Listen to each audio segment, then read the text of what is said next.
Presenta Fundación Telefónica Movistar para el programa de educación digital Profuturo. La educación es el camino. Encontralos en www.fundaciontelefónica.com.uy.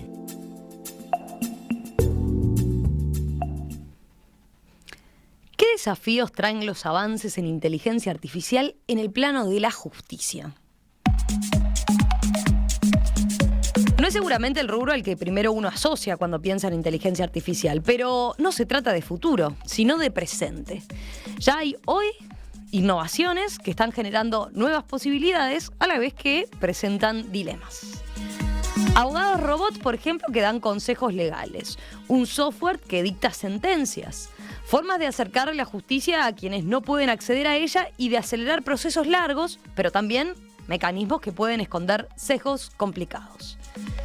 La semana pasada, en el evento Legal Tech Summit, el abogado Santiago Pereira Campos dedicó su charla a este tema justamente. Y para conocer más de cuáles son esos desafíos y qué ejemplos hay ya de aplicación de estas tecnologías en el sistema de justicia, vamos justamente a conversar en los próximos minutos con el doctor Pereira Campos en un nuevo espacio de disrupción, tecnología e innovación. ¿Qué tal, doctor Pereira Campos? ¿Cómo le va? ¿Todo bien? ¿Qué tal, Romina? Un gusto estar acá. Bueno, vayamos entrando en el tema. Antes de llegar a la inteligencia artificial, capaz que no tenemos mucha idea o no tenemos del todo claro esto de que el mundo tecnológico está invirtiendo mucho en el rubro de la justicia. ¿Cómo es esto? Bueno, en realidad lo que está ocurriendo ya desde hace, diría yo, unos 20 años es que la tecnología ha empezado a tener cada vez más importancia como un mecanismo para acceso a justicia. Esto es, poder acercar a las personas. Esto lo vivimos en la pandemia, donde se pudieron, luego de estar cerrados mucho tiempo los sistemas de justicia, a casi todos los casos, se pudieron abrir los sistemas de justicia en todo el mundo gracias a la tecnología con aplicaciones muy sencillas y muy comunes. Y lo que ha ocurrido últimamente es que lo que se llama el mercado de Justice Tech ha implicado una inversión en pequeñas empresas, en startups, que se habla de los últimos 2-3 años más de $100 millones de inversión en este tipo de emprendimientos que básicamente están concentrados en el punto específico de acceso a justicia o reinserción social de personas privadas de libertad, por ejemplo. Entonces, en algunos países han desarrollado aplicaciones o software que permiten hacer, por ejemplo, el seguimiento de una persona desde que es detenida hasta que logra su reinserción social. Entonces, poder hacer un seguimiento de esas personas con cuál es su vida dentro de la cárcel, cuál es su proceso posterior, dónde se la puede reinsertar y cómo apoyarla en la reinserción, ha sido, por ejemplo, una de las herramientas. Otras herramientas más comunes, que incluso alguna en Uruguay existen, es de poder gestionar los procesos judiciales, ver en qué están los trámites, poder realizar presentaciones por internet de solicitudes, de escritos, de recursos, de demandas, etcétera. Esos son otros ejemplos. Pero lo interesante es cómo desde la tecnología se empieza a ver también una oportunidad de inversión interesante en la justicia. Y los sistemas de justicia, a su vez, que tienen muchos problemas en todo el mundo, están viendo la posibilidad de impulsar y tener un aliado. La pandemia creo que en esto fue muy positiva, más allá de lo doloroso que fue no solo para la población, sino para el propio sistema de justicia. A veces uno le parece que el problema los tenemos los sistemas de justicia de los países en desarrollo, pero los países ricos tuvieron cerrados sus sistemas de justicia igual que los países en vías de desarrollo, y esto puso un poco en jaque de, no estábamos preparados para esto. 1 año, 8 meses, 9 meses fue más o menos el promedio de prácticamente cierre de los sistemas de justicia en un servicio esencial del Estado, claro, que quedaba sin poderse cubrir. Vale la pena, para seguir haciendo esa especie de puesta a punto. ¿Qué pasa con buscadores de doctrina, de jurisprudencia? ¿De eso se ha avanzado también, por ejemplo? Exacto. Quizás el primer punto donde todos los que tienen algún vínculo con el sistema de justicia pueden ver las primeras aplicaciones, las más simples, tienen que ver con lo que diariamente utilizan los abogados para buscar jurisprudencia, buscar doctrina, seleccionar artículos técnicos. Ese es un primer grado muy sencillo de este tipo de aplicaciones que ya hace mucho tiempo que está. Hay otros sistemas un poco más avanzados que generalmente los tienen los grandes estudios de abogados o los estudios que se dedican mucho a arbitraje, que son, por ejemplo, la posibilidad de procesar miles de documentos que uno puede aportar como prueba al proceso para tratar de analizar qué documentos tengo fortalezas y en cuáles debilidades. Esto ya se está utilizando muy frecuentemente. A ver, ¿cómo es eso? Claro, supongamos que yo tengo un proceso arbitral contra otra parte, sí, y en los sistemas de arbitraje generalmente hay una etapa que se denomina de intercambio de documentos, o sea, donde cada parte le pide al otro que muestre los documentos, ¿no? Es lo que habitualmente se denomina discovery en los sistemas de arbitraje. Y esto implica que si yo quiero ver en qué posición estoy, tengo que revisar todos los mails que me he enviado con mis servicios internos, todos los mails que le mandé a la competencia, tengo que ver todos los documentos que me puedan favorecer y no. Y hacer esto manualmente es una tarea terrible. Entonces, estos sistemas lo que permiten es procesar todos esos documentos debidamente escaneados y poder hacerme un diagnóstico. Cuidado con este documento, tenemos una debilidad acá, no vale la pena firmar esto porque luego nos van a probar lo contrario. Y esto ya es una realidad en los procesos de arbitraje en los cuales intervienen empresas uruguayas, arbitrajes internacionales, donde intervienen empresas uruguayas o incluso en los que ha intervenido el Estado uruguayo. En los arbitrajes de inversión, que a mí me ha tocado participar, que intervino el Estado uruguayo, se han utilizado este tipo de sistemas para poder procesar esa enorme cantidad de documentos. Y eso es una aplicación que ya la tenemos hoy. Claro, no la utilizamos los abogados en la práctica diaria en los litigios nacionales, digamos, ¿no? Ahí está, eso es interesante de saber. Y decía, está reservado que a los grandes estudios más que nada. Sí, porque tienen costos importantes. Costo importante de inversión inicial, pero claro, luego significa un ahorro impresionante, porque las horas de abogados o de asistentes legales para procesar todo eso sería enorme y este sistema lo procesa muy rápidamente. Otro ejemplo también de este tipo de tecnología, ya más fácil de explicar quizás, es lo que se está desarrollando, lo que tiene que ver con litigación online, litigación en línea. Esto es la posibilidad, esto ya existe en Brasil, existe en Argentina, existe en Colombia, la posibilidad de yo presentar la demanda desde mi estudio, enviarla por email, el otro contesta de la misma manera. Yo, una experiencia personal, durante la pandemia tuve prácticamente 2 casos de arbitraje nacional entre empresas uruguayas que se hizo prácticamente todo online. Entonces, eso ya es una experiencia muy práctica. Canadá, por ejemplo, está desarrollando algo interesantísimo que es la mediación online. Que cuando hay un conflicto entre las dos partes, quieren mediar. Y en lugar de hacer la mediación que implicaría que a una hora nos tenemos que conectar todos, hacen lo que llaman la mediación asincrónica. Le dicen, bueno, grabe un video en 3 minutos sobre su posición a la hora que usted quiere y cuando quiera. El otro hace lo mismo, luego el mediador lo procesa y luego le va diciendo a cada una de las partes, mire, yo quiero que tu conflicto podría ir por acá, podría ayudar por acá. Entonces uno puede hacer eso a la hora que quiera. Y eso facilita porque uno tendería a decir, bueno, la mediación justamente es el hacer coincidir a las partes en el mismo momento físico, ¿no? Y que haya otro tipo de entendimiento. Con la aplicación de tecnología igual está funcionando. Sí, porque permite al mediador poder procesar mucho mejor la posición de cada parte. Cuando el mediador está en la propia audiencia, mediando con los dos, tiene que allí improvisar casi por qué pasos va. Pero esto le permite analizar una posición y hacer una propuesta a veces muchísimo más elaborada. Y está funcionando muy bien. Bueno, el arbitraje online también está funcionando en los organismos internacionales de arbitraje también. ¿Y ahí qué implicaría? O sea, ahí lo que implica es que, por ejemplo, todos los escritos, los que llaman memoriales o escritos, se presentan online, las audiencias se pueden hacer online, por lo tanto esto abarata enorme cantidad de costos de traslado. Claro, lo que antes significaba, ¿no? Todos esos viajes. Los abogados que tenían que ir a un país para estar con una empresa, todo esto se ha transformado en una comunicación online con muchos software de seguimiento que permiten ir teniendo descripción de tareas y qué tareas se han cumplido y a quiénes se le asignan y cuándo se cumplen, con las fechas de vencimiento de las distintas tareas. Y esto realmente ha sido un paso también importante que ya es realidad. Ahí estamos hablando de algo más complejo que una audiencia por Zoom, digamos. Claro, es bastante más complejo. La audiencia por Zoom, específicos. Exacto, la audiencia por Zoom ha sido como un remedio casi artesanal que primero muchos jueces improvisaron en varios países, Colombia, Argentina son 2 ejemplos claros, y sin esperar siquiera que los organismos de justicia lo autorizaran, pero vieron que era una necesidad inmediata y luego fue ratificado y en otros países como Uruguay hubo una autorización de la Suprema Corte para realizar este tipo de actos. Esto es un poco más sofisticado porque ya requiere un paso más de inteligencia artificial, ¿no? Vayamos a eso. A ver, ya sin entrar en eso que podemos decir, y más específico de las sentencias. Antes de eso, hoy temprano cuando anunciaba el tema, hablábamos de los robots, ya definitivamente en el plano de la inteligencia artificial, pero capaz que a uno le suena raro. El abogado robots. ¿De qué estamos hablando ahí? Viene a ser como, no para que el oyente se quede tranquilo, no es como el robot de las películas, ¿no? No son muñecos, no es eso. Aclaremos, es que como un asistente del abogado hoy en día. Es una computadora altamente sofisticada, básicamente, que lo que hace es cumplir varias funciones que podrían terminar, para empezar por el final, en darle al abogado el consejo de lo que debe hacer en el caso concreto. ¿Le soluciona la vida? ¿Cómo? A ver. Bueno, algunos expertos, como por ejemplo el profesor Susskind en Inglaterra, ha escrito un libro que se llama El fin de la abogacía. Porque de alguna manera, claro, está pensando, si esto se sigue desarrollando, ¿a dónde llegamos? En un reciente artículo que acaba de publicar cambia su posición y dice que ahora se convenció que van a ser abogados distintos, pero los abogados van a seguir siendo necesarios.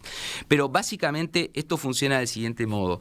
Este sistema de inteligencia artificial lo que hace es, planteado un caso, analiza toda la normativa aplicable a ese caso, o sea, cómo ese caso queda encuadrado en qué normas jurídicas, analiza qué doctrina hay sobre ese caso, qué otros casos jurisprudenciales, o sea, sentencias de casos similares, procesa todo eso y da la información. Para tener algunos datos concretos, rastrea más de 10.000 páginas por segundo. 10.000 páginas por segundo. Imaginemos si una persona tuviera que leer aún en un sistema de lectura rápida, salteando, el tiempo que llevaría. Y puede formular una respuesta mucho más rápido, por lo tanto, que cualquier abogado humano, ¿no? La respuesta que da ROS es el ejemplo más conocido. ROS, para aclararle un poco a la audiencia, fue desarrollado por una startup canadiense de la Universidad de Toronto y que utilizaron básicamente la tecnología del superordenador Watson, desarrollado por IBM, que hay muchos videos sobre esto, ¿no? Sobre este desarrollo. Y bueno, lo que puede hacer es que el sistema de Machine Learning permite que a medida que más cantidad de casos va resolviendo, más aprende, entre comillas, ¿no? O sea, cuanto más información recibe, más aprende. Entonces, un chiste muy común en este mundo es, mientras los abogados están descansando, durmiendo, Ross no para nunca, y Ross está siempre leyendo y analizando más y más y más casos, y cuando se levanta el abogado y desayuna, ya Ross lo pasó por arriba. Bueno, eso es un poco en términos jocosos, pero la cuestión es que termina dando una respuesta del caso basado en las normas jurídicas vigentes, en las que corresponde aplicar, con la doctrina y con la jurisprudencia. Por lo tanto, digamos que le da al abogado real un muy buen sustento para su caso. Y es muy cómico, pero en 2016 una firma estadounidense contrató por primera vez a Ross, se lo llevó a trabajar con un equipo de 50 abogados en materia de gestión de quiebras, lo que sería acá los procesos concursales, para formular hipótesis y fundamentarlas. O sea, lo que hace es le prepara gran parte del trabajo de los abogados se lo prepara a Ross. Esto, como decía, trae el primer dilema que trae es, bueno, el de cuál será el futuro de la abogacía. Por ahora, por eso decíamos, ahí es usado como asistente, digamos, ¿no? Exacto. Como asistente del abogado. Está bien, después el abogado tiene que leer la información que le procesó y bueno, y sacará sus propias conclusiones y firmará lo que tenga que firmar, ¿no? Exacto, digamos que en un ideal podría salir casi hecho el escrito por Ross. Claro. En un ideal, todavía no se está tan en eso, pero estamos bastante cerca de esa realidad, ¿no? Entonces, bueno, esto abre esa discusión sobre el futuro de la abogacía, porque de alguna manera algunos dicen, por ejemplo, el famoso papel del abogado junior, que era el que procesaba toda esta información, ¿dónde va a quedar? Entonces algunos dicen, bueno, esto va a llevar a que los abogados junior van a perder el trabajo, no van a ser contratados, y otros dicen, no, porque los abogados junior son los que más saben de tecnología. Y el abogado junior va a interactuar mucho mejor con Ross que lo que va a interactuar un abogado que no tenga esa experiencia.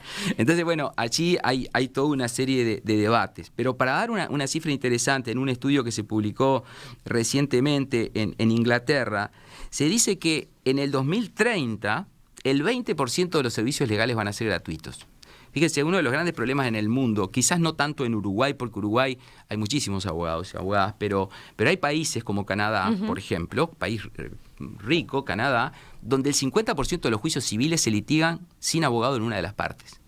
Porque no pueden acceder. Una persona de ingresos razonables no puede pagar un abogado. O sea, los abogados son para personas de muchísimo ingreso. Entonces, uno de los grandes dramas es el acceso al abogado en muchos países.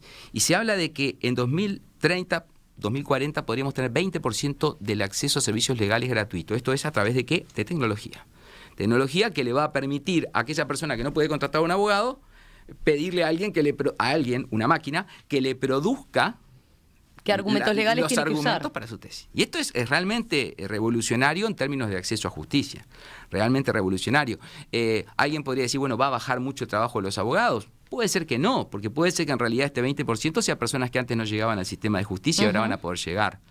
Y en realidad, por lo menos en otros países no les saca el trabajo a los exacto, abogados, capaz. en otros países capaz que no. Y otra cosa interesante vinculada a esto también que se está dando, porque esto tiene la contracara en las universidades, es que en las universidades se está empezando ya a trabajar en Estados Unidos con enseñar litigación a través de videojuegos. O sea, tratar de, es lo que le llaman la gamification, que es la posibilidad de que con instrumentos de digamos, inteligencia artificial puedan, a través de estas máscaras de 3D y de inmersión, puedan realizar una audiencia como si estuviera en una sala de audiencias, pero están sentados en su casa o en la silla del salón de la universidad y están actuando en una corte con todo lo que eso implica y litigando. Esto busca, en realidad, simplemente... Lo que cada vez se hace, ¿no? De forma que... Claro, yo lo hago en la facultad, pero sin toda esta tecnología, claro, cuando representamos lo que llamamos los roleplay o los juegos de roles, que claro, se simula una audiencia. Pero esto, claro, lo hace muchísimo más atractivo, ¿no? Y esto es bien interesante también.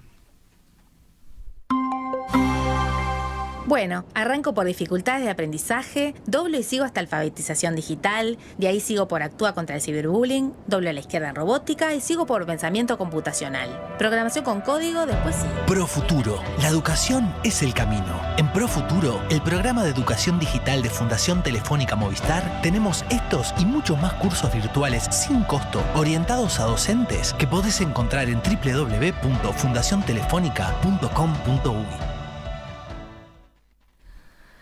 Hacemos una breve pausa y enseguida continuamos conversando con el doctor Santiago Pereira Campos, abogado especialista en Derecho Procesal, enseña esta disciplina en la Universidad de Montevideo, es socio del estudio Rueda Badí Pereira. Nos queda hablar, por ejemplo, entre otras cosas, de capaz lo más polémico, ¿no? Las sentencias a través de inteligencia artificial. ¿Sería como la sustitución del juez? Bueno, con eso volvemos después de la pausa. Hoy aquí en Perspectiva estamos hablando de inteligencia artificial y justicia, y sistema de justicia.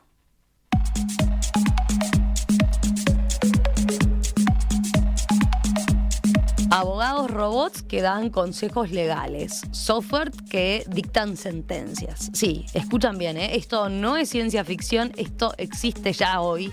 Bueno, ¿qué desafíos trae para el sistema judicial? Lo estamos conversando con el abogado Santiago Pereira Campos, profesor de Derecho Procesal en la Universidad de Montevideo, abogado desde hace años especializado en estos temas, socio del estudio Rueda Badí Pereira, quien además participó justamente la semana pasada en el evento Legal Tech Summit, hablando sobre esto, el futuro de la abogacía y las tecnologías de la información aplicadas a los sistemas de justicia.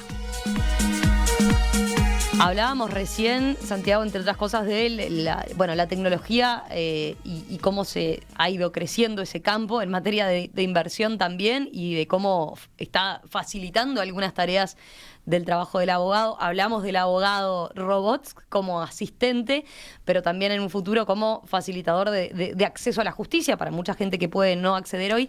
Vayamos ahora al otro tema que queda planteado y que quizás es como el más polémico, ¿no? Que tiene que ver con directamente las sentencias a través de inteligencia artificial. Yo dejaba planteada la pregunta antes de irnos al corte donde decía, bueno, sería como la sustitución del juez. ¿Qué hay en este campo?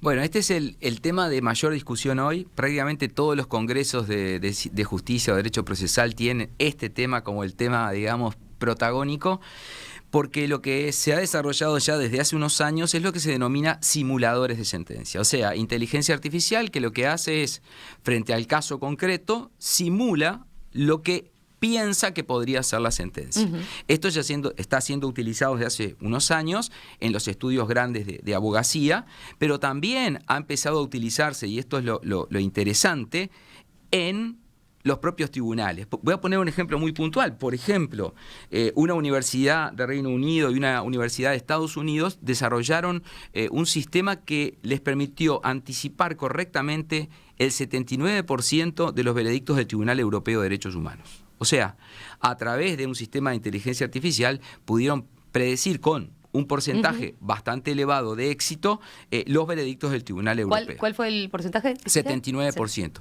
¿Cómo hace esto? Bueno, Sí. Básicamente considera todas las decisiones anteriores dictadas y dice, frente a un nuevo caso que planteara esto, es de esperar ¿Qué pase? que pase esto. Esas fueron las primeras experiencias de los llamados simuladores. Ahí está. Ahí era un simulador. Exacto. Una primera pregunta que plantea el simulador, en términos sencillos, es, bueno, si existe un simulador, no existe el riesgo que por la ley del mínimo esfuerzo, que como decía uno de mis profesores, gobierna la naturaleza humana, alguien se viera tentado de decir, ¿para qué yo me voy a poner a estudiar este caso para resolverlo si el simulador me dice esto? Tomo lo que dice el simulador, lo repico y esta es mi decisión. Este riesgo obviamente está sobre la mesa y aquí se plantea una segunda cuestión, que es, bueno, en la medida en que un sistema de inteligencia artificial se construye en base a algoritmos, en la medida que los algoritmos lo que hacen es considerar todo el pasado de casos similares, si en el pasado existieran sesgos, por ejemplo, discriminatorios por razón de sexo, por razón de edad, por razón de origen o lo que fuera, lo que probablemente ocurra es que las nuevas decisiones judiciales repitan ese sesgo. Esto es de que de alguna manera, podríamos decir así, las decisiones futuras queden contaminadas por los prejuicios que se tuvieron en las decisiones anteriores. Esta es una primera cuestión fundamental. Pero bueno, de alguna manera todavía quedaba en el terreno humano, llamémosle así, la decisión final de decir, bueno, esta predicción la transforma en sentencia. ¿Qué otras aplicaciones se han dado concretas? Porque esto parece que cuando uno habla de estos temas está hablando de algo lejano, pero voy a ponerle ejemplos muy cercanos. Brasil, por ejemplo, tiene un programa de inteligencia artificial que ya gobiernan varios pasos del proceso y para tener una idea, de 2008 a 2018, 108 millones de causas arrancaron en versión digital.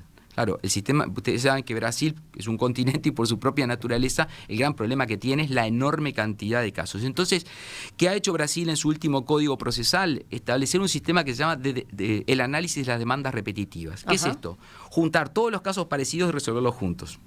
Entonces, ¿qué hace la inteligencia artificial? Lo que hace es analiza todos los casos, los agrupa y dice, bueno, mira, estos 10.000 casos se pueden resolver juntos porque más o menos son sobre la misma cuestión. Y esto permite, obviamente, facilitar, desagotar. Rapidez, disminuir la cantidad de trabajo, y esto ya se está utilizando. Por otro lado, el Tribunal Superior de Justicia tiene un sistema de inteligencia artificial en Brasil que se denomina Sócrates y que fue entrenado, entre comillas, utilizando datos de 300.000 decisiones judiciales. O sea, tomó 300.000 decisiones anteriores y con eso le permite hacer una predicción de lo que va a pasar en el futuro. Esto, Brasil, acá muy... Bueno, eso es importante puntualizarlo, porque a veces estamos hablando de países súper desarrollados, lejanos, que no son cercanos para nosotros. Acá estamos hablando de Brasil. Y tecnología que incorporó que en los últimos años. En los últimos 10 años, digamos.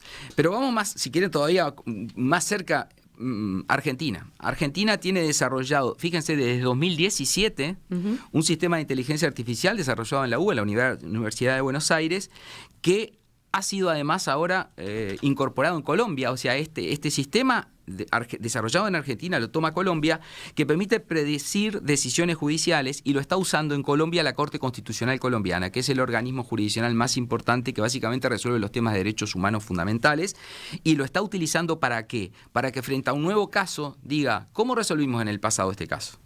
Toda esa información viene procesada y dicen, bueno, si seguimos resolviendo este caso de la misma manera que resolvimos los anteriores, tendríamos que tomar esta decisión. Obviamente los jueces tendrán la última palabra de si se apartan porque el derecho evolucionó, porque hubo un prejuicio en el pasado, pero obviamente tiene mucho impacto. Pero ahí aclaremos, la decisión final todavía sigue siendo del juez. Exacto, la decisión final sigue todavía siendo del juez en cualquiera de estos sistemas. Le viene más simplificado el trabajo. Exacto. Último ejemplo, por lo polémico, Estados Unidos, desde 1998, fíjense el tiempo que estamos hablando, utiliza un sistema que se llama Compass, porque hay que pensarlo también esto, lo que pasa en el área penal. Este sistema Compass lo que hace es, cuando una persona es detenida, le hace llenar un cuestionario y en base al cuestionario que llena determina la peligrosidad de la persona para ver si sigue el proceso detenida o si sigue todo el proceso judicial en libertad.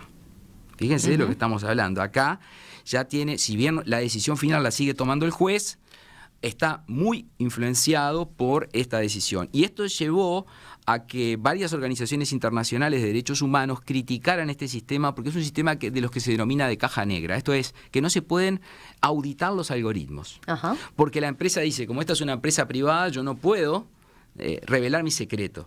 Entonces se llevó hasta la Corte del Estado el caso de un señor de Wisconsin que se llama Eric Loomis, porque había sido sentenciado a 6 años y se entendía que la sentencia había sido totalmente alimentada por prejuicios del algoritmo. Bueno, finalmente termina igual perdiendo el caso porque la Corte del Estado dice que a pesar de todo lo que se alegó, no se ha logrado probar que el algoritmo contuviera un sesgo. Pero claro, no se podía abrir el algoritmo para auditarlo.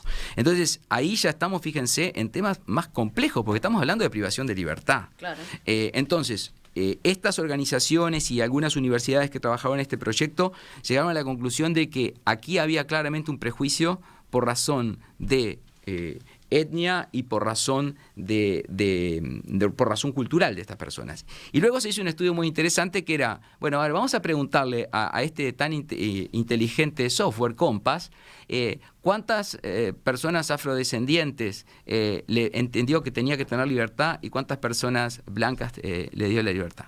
Y bueno, la cifra fue abrumadora. Era claramente que había un sesgo, un prejuicio, porque estaba repitiendo lo que había ocurrido en el pasado. Entonces, bueno, si bien acá el juez sigue tomando la última decisión, el gran problema es que existe un riesgo altísimo de que confiar en el sistema reproduzca los sesgos. Esa era una de las primeras inquietudes que llegaba hoy temprano cuando planteábamos el tema que íbamos a estar abordando ahora. Pero ¿qué pasa? Hay una cuestión que queda picando, ¿no? A la tecnología le exigimos mucho en cuanto al sesgo.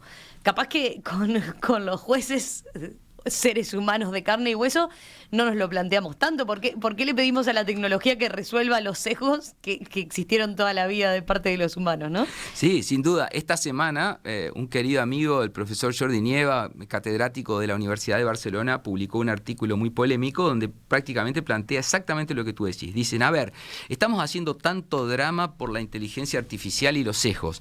Dice él, yo me pregunto, ¿y cuando una persona resuelve ella sola un caso, ¿no está también teniendo una cantidad de prejuicios, de sesgos, de problemas de su vida diaria que inciden en la resolución del caso? Entonces, si la decisión que toma esa persona, ese juez de carne y hueso, lo está tomando en base a lo que surgió en una audiencia, lo que dijo un testigo, que hay una cantidad de subjetivismo en cómo valorar esto, en definitiva, ¿no está también allí un gran riesgo?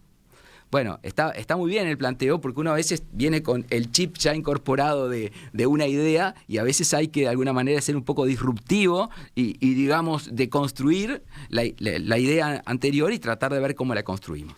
Pero bueno, ese es uno de los grandes temas. Lo que pasa ahí puede ser, también es cierto que en el juez de carne y hueso, digamos, puede ser uno que tenga un sesgo, ¿no? Esto estaríamos hablando de un sistema atrás donde eso se reproduciría, ¿no? Sí. Esa otra escala capaz. Es la potencialidad dañosa, digamos, es la potencialidad mucho más amplia del daño lo que aquí en definitiva está en juego, ¿no? Pero eso en definitiva está en pleno debate, ¿no? No hay una opinión ya tomada, mayoritaria, ni...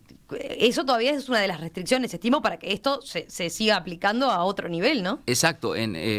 Hace pocos días, a nivel europeo, se dictó una norma justamente vinculada en general a la necesidad de auditoría de los algoritmos, no para el sistema de justicia en general, ¿no? También los algoritmos que usa Amazon, que usa todas las grandes plataformas, porque justamente aquí lo que se planteaba era que no podía ser que fuera imposible auditar esos algoritmos. Y es exactamente esto, y bueno, esto no entró en vigencia todavía en Europa, pero llevó unos meses de proceso, pero se va a transformar en norma europea, ¿no? Y bueno, y el último capítulo que nos queda es, bueno, ¿existe algún caso en el que termina resolviendo pura y simplemente la inteligencia artificial? Y la respuesta es sí. Por poner 2 ejemplos bien distintos, China desde el 2019 tiene lo que se llama el Tribunal de Internet, que es un megasistema que tiene la peculiaridad de ser un sistema de tipo horizontal porque está comunicado con todos los organismos públicos, está conectado con los organismos de crédito, está conectado con los organismos que otorgan los pasaportes, está conectado con los organismos que, incluso con las empresas para sacar un boleto de avión. ¿Qué significa esto? En estos casos del sistema chino, todo el proceso se hace por inteligencia artificial y la decisión se dicta por inteligencia artificial. Y es más, ya, 100%, ahí sí no hay ser humano atrás. Existe un juez que puede controlar esto y que puede apartarse de este criterio, pero si se aparta lo debe fundamentar. O sea, la regla es a la inversa. No es que me ayuda, claro, sino que como la idea del sistema es unificar la jurisprudencia, la idea del sistema es dar igualdad en la resolución de casos, más allá de las ideas de eficiencia, el sistema funciona al revés. Artículos que han sido publicados en estos últimos meses, incluso de expertos chinos, son muy críticos con estas cuestiones porque dice que lo que se está construyendo es un gran sistema de control. Y pone algunos ejemplos muy, muy prácticos. Por ejemplo, una persona es condenada y no cumple su condena porque dice que no tener dinero, porque no tiene dinero. Bueno, como esto se notifica a todo el macrosistema, esta persona no le dejan comprar un pasaje, no le dejan hacer compras por internet, no le otorgan un documento. Entonces, de repente, por una deuda de estas naturalezas, termina con esta limitación. Entonces, esto, bueno, a ver, aquí sí hay un gran debate con mucho cuestionamiento de decir, bueno, a esto no queremos llegar porque acá hay una razón de democracia, de Estado de Derecho en el fondo. Pero hay otra experiencia, quizás que podría ser mucho más cercana a nosotros en el diseño, digamos, de un Estado de Derecho, que es la experiencia de Estonia. Que ustedes saben que Estonia es un país que ha apostado por la tecnología a tal extremo de considerarse como el país más avanzado del planeta en materia digital. Y empezaron con una experiencia de casos de pequeño monto, o sea, obtener todo el proceso hasta la sentencia, inclusive con asuntos de pequeño monto, y esto está funcionando ya, es una realidad, está funcionando y hay una primera evaluación bastante positiva más allá de los riesgos que señalábamos hoy. Así que hay ejemplos de todo tipo, desde el que todavía implica esa decisión final y recae en un juez de carne y hueso, y quienes entonces han dado estos otros pasos. ¿Qué puede venirse a futuro? ¿Cuánto más puede expandirse? ¿Y qué tan lejos estamos acá en Uruguay de implementar algunas, por lo menos, de estas tecnologías que estamos mencionando a partir de la inteligencia artificial? Bueno, hay algunos expertos que dicen que en el sistema de justicia que va a regir en la mayor parte de los países del mundo en el 2030 va a ser muy distinto al que tenemos hoy. Yo soy un poco pesimista en esto porque si uno mira increíblemente el sistema de justicia que tenemos hoy y lo que teníamos hace 50 años, ha cambiado bastante poco en realidad. Pero bueno, la verdad es que algunos dicen que el impacto de la tecnología va a ser tener un sistema básicamente construido sobre la tecnología, muchísimo más barato, muchísimo más eficiente, con muchísimo más acceso por todo esto y con una cantidad de riesgos que ya señalamos. Pero por otro lado, aparecen nuevas ideas, como son, por ejemplo, lo que se denomina el juez holográfico, que es ya no una máquina que resuelve el caso, sino que uno va a poder ver el holograma de su juez. Incluso hay una cosa bastante jocosa, de que hay una experiencia en China que ese juez holográfico lo decidieron diseñar tomando las caras de todos los jueces de China, mezclarlos y que definiera una nueva cara, ¿no? Una cosa que bastante jocosa. Y ese juez holográfico, entonces cuando uno está en una audiencia, en lugar de estar esperando la resolución de la máquina, va a estar realmente con un juez que le habla, que le pregunta, que le responde, todo en base a tecnología. Ese es un ejemplo. La otra que se está dando, que ya está empezando a utilizar en materia de conciliación y mediación, es la telepresencia. Básicamente es la reunión por Zoom que tenemos nosotros común y corriente, pero de tal manera que a uno le parece que realmente está en ese lugar, a través de un sistema de grandes pantallas, una mesa igual de un lado y del otro, y uno está sentado frente a una persona y siente que lo está. Yo lo vi en un caso, en una reunión que tuve en Estados Unidos, y cuento siempre que cometí el error de pedir a la persona del otro lado que me sirviera un café porque me olvidé que era la persona que estaba. Y finalmente, el último sistema es el de realidad aumentada. Esto es, con máscaras de realidad aumentada, estar sentado en su casa o en la oficina, donde sea, y poder estar participando del juicio como si realmente estuviera en un videojuego lo más real posible.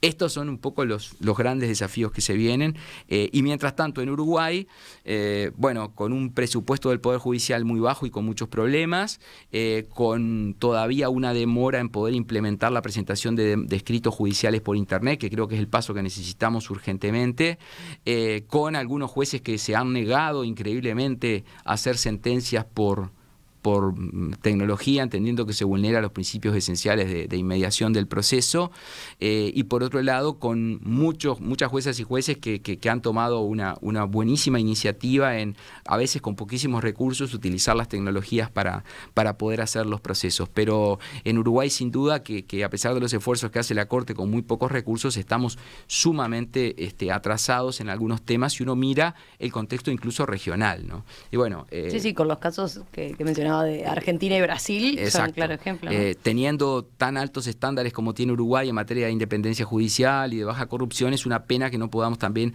ayornarnos en la tecnología que permitiría incluso dar no solo un mayor servicio y mejor servicio, sino que mucha gente que queda fuera del sistema y que no podemos medir, porque no hay cifra en el mundo que pueda decir cuántos nos llegan al sistema de justicia, que es uno de los grandes desafíos, sobre todo para las personas más vulnerables, ¿no?